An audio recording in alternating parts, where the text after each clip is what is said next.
اللہ کے محبوب دانہ غیوب شافع یوم النشور صلی اللہ علیہ وآلہ وسلم اپنے آخری حجۃ الوداع کے موقع پر اونٹنی پہ سوار تھے۔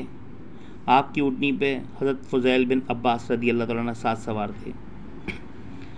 ایک عورت کسی کام سے آپ کے پاس آئی اور آپ سے کلام کرنے لگی۔ آپ اس عورت کی بات کا جواب دے رہے تھے۔ نبی پاک صلی اللہ علیہ وسلم اس عورت کی بات کا جواب دے رہے تھے کہ آپ نے دیکھا کہ فضیل اس عورت کی طرف دیکھ رہے ہیں۔ آپ مڑے اور آپ نے فضیل کا چہرہ اپنے ہاتھوں سے دوسری طرف موڑ دیا۔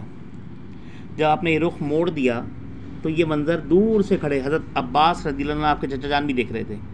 جب وہ عورت اپنے کام سے فارغ ہو کر بات کر کے چلی گئی تو حضرت عباس قریب آئے اور کہنے لگے، یا رسول اللہ صلی اللہ علیہ وآلہ وسلم، میں آپ پر کوئی شک نہیں کر رہا، لیکن میں نے یہ دیکھا کہ آپ نے فضیل کا چہرہ موڑا، میں اس بات کی حکمت سمجھنا چاہتا ہوں۔ تو میرے نبی علیہ السلام نے فرمایا کہ میں اپنے صحابی کی نیت کو جانتا ہوں، اس کے دل میں کسی بدنگاہی کی کوئی ایسی نیت نہیں تھی، پھر بھی میں شیطان کے حملے سے ڈرتا ہوں، اس لیے میں نے اس کا چہرہ موڑ دیا۔ اللہ کے محبوب صلی اللہ علیہ وآلہ وسلم شیطان کے حملے سے اتنے باخبر رہتے اور اتنا خوف زدہ رہتے کہ انہوں نے صحابی کا چہرہ موڑ دیا۔ اور آج ہمارا عالم یہ ہے کہ ہم لاپرواہ و بے خبر ہیں، ہمیں خیال ہی نہیں آتا کہ اس کے وار ایسے ہیں کہ جو ہماری سوچ نہیں جاتی، وہ ہمیں غافل کر کے مارتا ہے۔ شیطان ہمیشہ اس جگہ وار کرتا ہے جہاں ہم سوچتے نہیں ہیں، اور اس کو ہماری ساری چالوں کا اندازہ ہوتا ہے، ہمیں اس کی چال کا اندازہ نہیں ہے۔ وہ اندیکھا دشمن ہے، ہمیں اس سے بچنے کے لیے ہر لمحے احتیاط کی ضرورت ہے۔ احتیاط کا عالم دیکھنا ہے تو عمر بن خطاب کو دیکھیں، احتیاط دیکھنی ہے تو مشکل کشا کو دیکھیں۔ کیا احتیاط کی انہوں نے اپنی زندگی میں، کیا کمال کر دیا انہوں نے، کیا احتیاط کا عالم ہے ان کی۔ وہ جنہیں قرآن عشرہ مبشرہ کہہ رہا ہے، قرآن جسے بشارت کی نوید دے رہا ہے، حبیب جنہیں کہہ رہے ہیں کہ تم جنتی ہو، اب اللہ نے تمہیں جنتی قرار دے دیا، اس کو دے دیا۔ اور اللہ کی سنت تبدیل نہیں ہوتی ہے، اللہ جسے جو چیز دے دے وہ دے دیتا ہے، کریم ہے، اور کریم کی تعریف یہ ہے جو جسے دے دے پھر دے دے، اسے واپس نہیں لیا کرتا۔ پھر بھی عمر بن خطاب کہتے ہیں کہ میں حرام کا خوف اتنا ہے میرے دل میں کہ میں حلال کی طرف ہاتھ بڑھانے سے پہلے بھی 70 بار سوچتا ہوں۔